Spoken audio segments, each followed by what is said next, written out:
بہت بڑا بادشاہ اپنے بچے کے خواب میں آیا اور آ کر اس نے کہا، اے میرے بیٹے، میں تجھے بتاتا ہوں کہ ہم کتنے محتاج ہوتے ہیں عالم برزخ میں، اتنی ہمیں شدید ضرورت ہوتی ہے۔ اے میرے بیٹے، جا گوشت خرید، گوشت کھا، اس کی جو بھی تم نے یخنی بنانی ہے بنا، پی، مزے کر، لیکن جب اس کی ہڈی تم جا کر کتوں کے سامنے رکھو گے تو اگر تم ہڈی کو جو تم استعمال نہیں کر رہے ہو، اگر تم یہ کہہ دو کہ اس کا ثواب میرے بابا کو مل جائے، تو ہم اس ہڈی جو ایک جانور، نجس جانور کو مل رہا ہے، اس ثواب کے بھی ہم محتاج ہیں۔ ہمیں اتنی ضرورت ہے ثواب کی، اس لیے ہمیں کچھ نہ کچھ بھیجتے رہو۔ خدا را نیت کریں، اگر والدین زندہ نہیں ہے خدا انہیں غریق رحمت فرمائے، ہر عمل صالح جو آپ انجام دیتے ہیں آپ نیت کریں کہ اس کا ثواب میرے والدین کو مل جائے، میں جو مستحب کام انجام دوں اس کا ثواب میرے والدین کو مل جائے، یہ نیت کرتے ہیں۔ لہٰذا جو شخص اس دنیا میں بہترین انداز سے اپنے والدین کی خدمت کرتا تھا، لیکن مرنے کے بعد جو اس نے چھوڑ دی، تو قیامت کے دن اس کو پکارا جائے گا کہ یہ عاق والدین ہے، یعنی والدین سے دور تھا۔ اور کبھی الٹا ہو سکتا ہے، مثلا میری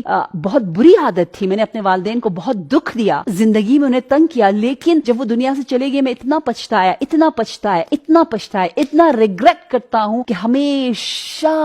میرے عمل میں اتنی خوبی آ گئی کہ ہر خوبی کو میں نے وقف کر دیا اپنے والدین کے لیے، اور ہمیشہ ان کے لیے قرآن پڑھتا رہوں، صلوات بھیجے، جیسے کسی مرحوم کو یاد کرے، خاص طور پر اس کووڈ-19 کے بعد کتنے لوگ یاد آتے ہیں، جیسے کوئی مائنڈ میں آئے کلک ہو، کم از کم بالبداہا اسی وقت جو آپ کام کر سکتے ہیں وہ یہ ہے کہ آپ فوراً درود بھیج دے، وہ تقدیر بدل جائے گی اس مرحوم کی، وہ کتنا خوش ہوتا ہے۔ جس طرح ہم کسی بہت ہی بڑے فنکشن میں جہاں آپ کو ایوارڈ مل رہا ہو، جہاں آپ کو کوئی پرائز مل رہا ہو، آپ کیسے بن ٹھن کے تیار ہو کہ خوشی خوشی اس فنکشن میں جاتے ہو، کہتے ہیں اس طرح سے شب جمعہ وہ بے چینی سے خوشی سے انتظار کر رہے ہوتے ہیں، اسپیشلی جیسی خبر آتی ہے فرشتے اعلان کرتے ہیں طبق نور میں وہ تحفوں کی شکل میں ہمارے سورہ فاتحہ، سورہ یاسین، سورہ ملک، سورہ واقعہ جب فرشتے لے کر آتے ہیں اس ٹرے میں، اس سینی میں، اس نور کے سینی میں، تو کہتے ہیں ایسے خوشی خوشی جاتے ہیں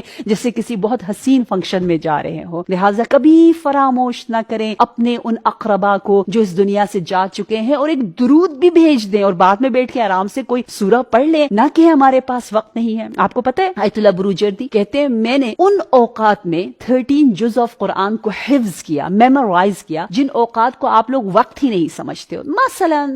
you're just waiting for someone for 2 minutes. That 2 minutes counts a lot for him. بعض دفعہ جیسے کھانا گرم کھانا مکروہ ہے، آپ تھوڑا سا ویٹ کرتے ہو چائے تھوڑی سی ٹھنڈی ہو جائے، so you have that 2 minutes again. Us 2 minutes کو آپ اویل کرو، اچیو کرو، اس 2 minutes میں 3 آیتیں پڑھ ڈالو اور ثواب دے دو۔ آپ کو پتا ہے سورہ ملک پڑھنے میں کتنا ٹائم لگتا ہے؟ کتنا ٹائم لگتا ہے؟ 5 منٹ لگتے ہیں، 4 منٹ لگتے ہیں، اور ہمیں توفیق نہیں ملتی ہے پڑھنے کی۔ سورہ یاسین پڑھنے کے لیے 10 منٹ لگتا ہے، اور کیا